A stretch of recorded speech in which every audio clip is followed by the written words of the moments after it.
শেখ মুজিবুর রহমানের হত্যাকারীকে যদি বাহির থেকে আনা যায়, তাহলে শরীফ ওসমান হাদির হত্যাকারীকেও বাহির থেকে আনা যাবে। মামলা ঝুলায় রাখবেন না, মামলা ঝুলায় রাখা এটা ইংরেজদের সভ্যতা। ইংরেজদের আইনের কারণে এরকম মামলা ঝুলিয়ে থাকে। ইসলামী পদ্ধতিতে আসেন, কোনো মামলা ঝুলে থাকবে না।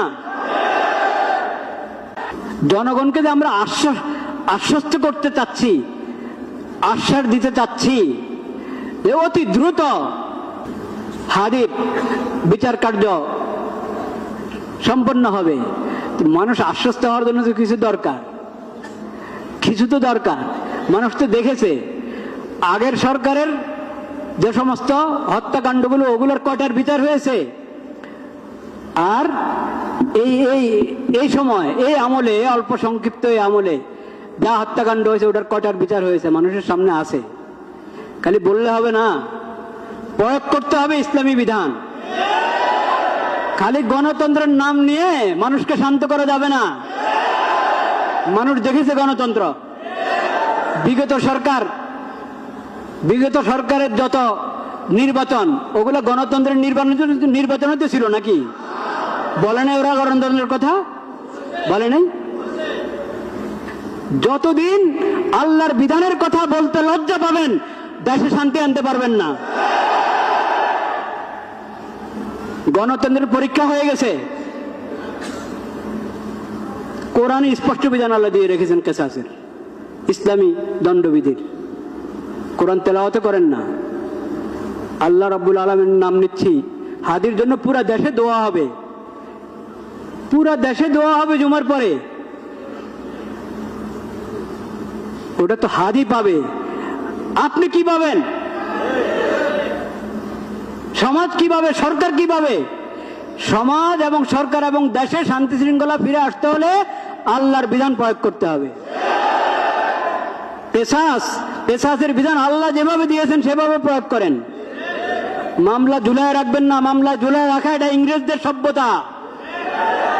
ইংরেজদের আইনের কারণে এরকম মামলা ঝুলিয়ে থাকে। ইসলামী পদ্ধতিতে আসেন, কোনো মামলা ঝুলে থাকবে না। ইসলামের দ্বন্দ্ববিধি এবং ইসলামের কেসাস যদি প্রয়োগ করতে পারি আমরা সাহস করে, তাহলে ইনশাআল্লাহ সমাজে পূর্ণ শৃঙ্খলা এবং শান্তি নিরাপত্তা ফিরে আসবে। আল্লাহ রাব্বুল আলামিন সেই তৌফিক নসিব করেন। এখন কি হয়? বিশৃঙ্খলা সৃষ্টিকারীরা জেলে ঢুকলে আবার জামিন পায়। বিশৃঙ্খলা সৃষ্টিকারী কেন জামিন পাবে? অন্যায়ভাবে জেলে ঢুকে জামিন পায় না, হয় কিনা? এরকম ঘটনা আছে। কিন্তু বহুত বড় অপরাধী, পাপাচারী জেলে ঢুকে জামিন পেয়ে যায়। জামিন পেয়ে বেরো বিদেশে চলে যায়, হত্যা করে বিদেশে চলে যায়। হত্যাকারীদের শেখ মুজিবুর রহমানের হত্যাকারীকে যদি বাহির থেকে আনা যায়, তাহলে শরীফ ওসমান হাদির হত্যাকারীকেও বাহির থেকে আনা যাবে।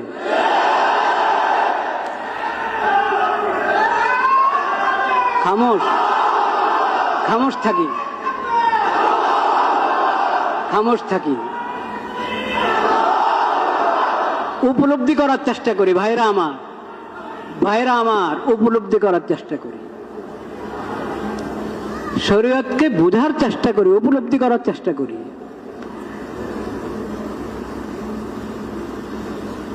সব অন্যায়।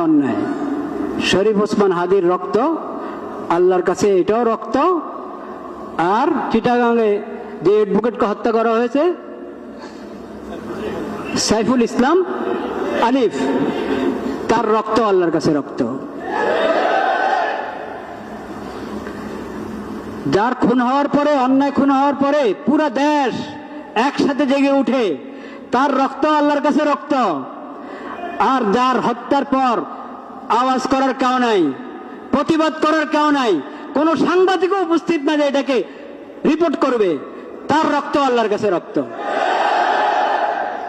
এই জন্য আল্লাহ রাব্বুল আলামিন অন্যায় হত্যার যে শাস্তি, কেসাস, যে শাস্তি, ও শাস্তির নাম আল্লাহ দিয়েছেন কেসাস। কেসাস শব্দের অর্থ মানে বরাবর সরাবর, সমতা আছে। এটার মধ্যে কি আছে? সমতা আছে। আল্লাহর কাছে সব বরাবর, সব বরাবর। আবু বকর সিদ্দিক রাদিয়াল্লাহু তাআলা আনহু, নবীদের পরে যার চেয়ে উত্তম ব্যক্তি সূর্য দেখে নাই, সে আবু বকর সিদ্দিক রাদিয়াল্লাহু তাআলার রক্ত আল্লাহর কাছে যেমন মূল্যবান, একবারে সাধারণ থেকে সাধারণ একজন মুসলিমের রক্ত আল্লাহর কাছে মূল্যবান। শাস্তি এক, শাস্তি এক। আবু বকর সিদ্দিক রাদিয়াল্লাহু তাআলার মতো নবীর পরে তার মতো আর মানুষ হয় না, কিন্তু কথার কথা বলছি, তার মতো কাউকে কেউ হত্যা করলো, সেখানেও যে হত্যাকারী শুধু তার থেকে কেসাস নেওয়া হবে, তাকেই বিচার হিসাবে হত্যা করা হবে। একজনের জন্য 10 জন নয়, একজনের জন্য 10 জন নয়।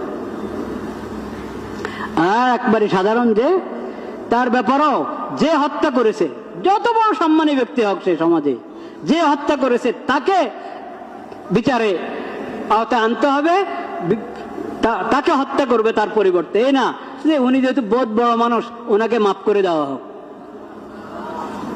ইসলামী শরীয়তে এসব নাই। প্রধান বিচারপতি বিচারের আওতার বাইরে, প্রেসিডেন্ট বিচারের আওতার বাইরে, প্রধান উপদেষ্টা বিচারের আওতার বাইরে, ইসলামে এসব বিধান নাই। সবাই সমান, আল্লাহর কাছে সবার রক্ত বরাবর, সবার রক্ত বরাবর।